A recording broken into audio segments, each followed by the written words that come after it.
Bonjour, dans cette présentation, la troisième loi de Kepler. Pour une meilleure compréhension de cette présentation, merci de visionner au préalable celle sur les planètes et les satellites en mouvement circulaire. Les lois de Kepler décrivent les principales propriétés du mouvement des planètes autour du Soleil. Elles ont été établies au début du XVIIe siècle, de manière empirique, par l'astronome allemand Johannes Kepler, à partir des observations et des mesures de la position des planètes, réalisées par l'astronome danois Tycho Brahe. On rappelle que d'après les deux premières lois de Kepler, dans le référentiel héliocentrique, le centre de masse d'une planète a un mouvement elliptique non uniforme. Sa trajectoire est une ellipse, dont le centre de masse du Soleil est l'un des foyers, et la valeur de sa vitesse augmente ou diminue, selon que la planète se rapproche ou s'éloigne du Soleil. En 1619, 10 ans après la publication des deux premières lois, Johannes Kepler publie sa troisième loi dans Harmonices Mundi, un ouvrage qui relate ses pensées philosophiques, en les justifiant par des observations et des calculs.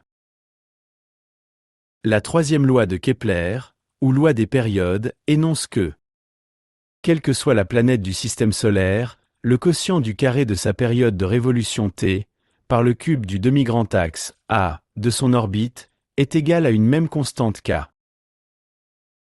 T au carré, sur a au cube, égale k, ce qui peut également s'écrire, t au carré, égale, k fois, a au cube.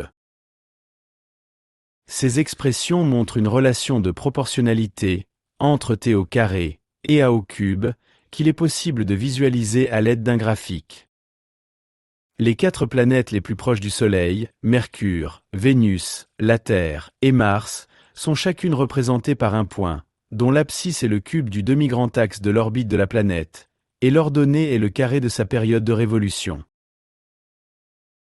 Ce nuage de points peut être modélisé par une droite, passant par l'origine du repère, effectivement en accord avec une relation de proportionnalité entre t au carré et a au cube. On notera que les points correspondant aux autres planètes, Jupiter, Saturne, Uranus et Neptune, sont également sur cette droite, bien que les échelles choisies sur les axes ne permettent pas de les représenter. La constante k est égale au coefficient directeur de cette droite.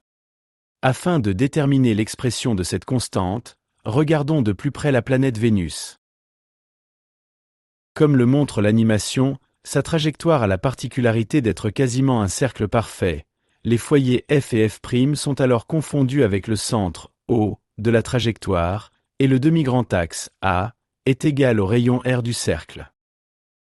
Son mouvement peut donc être considéré comme circulaire, et donc nécessairement uniforme d'après la deuxième loi de Kepler.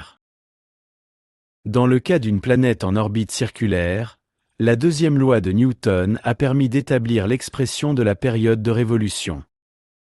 T égale 2π, racine carrée de r au cube, sur grand G grand M, où grand G est la constante de gravitation universelle, et grand M est la masse du Soleil. En élevant au carré cette expression, on obtient la constante k, qui vaut 4π au carré, sur grand G grand M. On remarque que k ne dépend pas de la planète considérée, mais uniquement de la masse grand M du Soleil. Initialement énoncée dans le cas des planètes en orbite autour du Soleil, la troisième loi de Kepler, comme les deux premières, peuvent être généralisées à tout système en orbite autour d'un astre attracteur.